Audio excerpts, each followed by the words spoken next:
Thanksgiving is right around the corner, and a very special part of the meal is the dessert. We're joined by Emily Oliver from Mrs. Freshley's with some easy recipes to add to your table. Emily, thanks for being with us this morning. Thank you so much for having us on. And this is all about making it easier for folks on Thanksgiving when you're already so busy in the kitchen with some semi-homemade recipes. Exactly. The whole thing is, if you're not good at baking or you need something that's very minimal prep, these are definitely the recipes for you.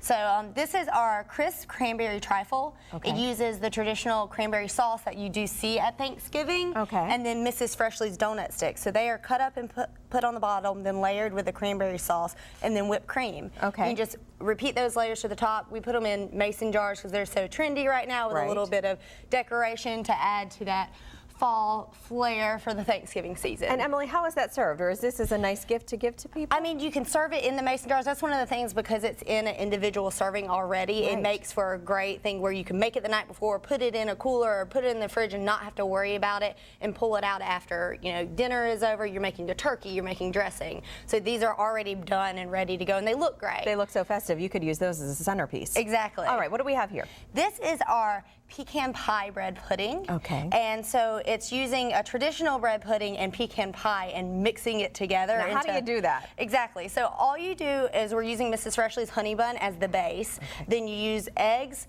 corn syrup, light corn syrup, brown sugar, and pecans, and that's it. Okay. And you bake it for about 30 to 40 minutes, depending on the size of the vessel that you're using. If you use a normal baking dish, you bake it a little bit longer. We use these tiny ramekins because, again, it's individual serving sizes, and they're easy to make and easy to eat. But you can do it to your taste. You can do this in a regular size pie mold. Exactly. Okay. Exactly. So it kind of combines both of those fall flavors together for something that's extra special for Thanksgiving. Absolutely. And last but not least? Last but not least, this is our chocolate dreamy tiramisu. Okay. So Mrs. Freshley's just came out with these chocolate dreamies this year, so we've incorporated them into a normal tiramisu recipe. And what is a chocolate dreamy? It is a chocolate cake filled with cream. Oh my. And is very decadent, definitely something you want just around the holidays, but it's so delicious. So we use the chocolate dreamies, then instant vanilla pudding made with coffee and a little cream cheese, and layer that on top. And then another layer of whipped cream, and you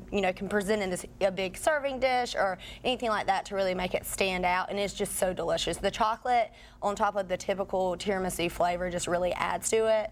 And technically, in Italian, some loose translation, tiramisu actually means pick-me-up. Okay. And since Thanksgiving's fall, it's crisp flavor or crisp air outside. Yeah. The kind of coffee flavor adds to it. All right. Kind of ties right into it really well. It smells fantastic. Great ideas for getting this stuff done ahead of time so you can relax and enjoy the holiday. Exactly. That's what it's all about. So you can really enjoy time with your family and your friends. All right, Emily Oliver from Mrs. Freshley's. Thanks so much for being with us. Thank you so much for having us.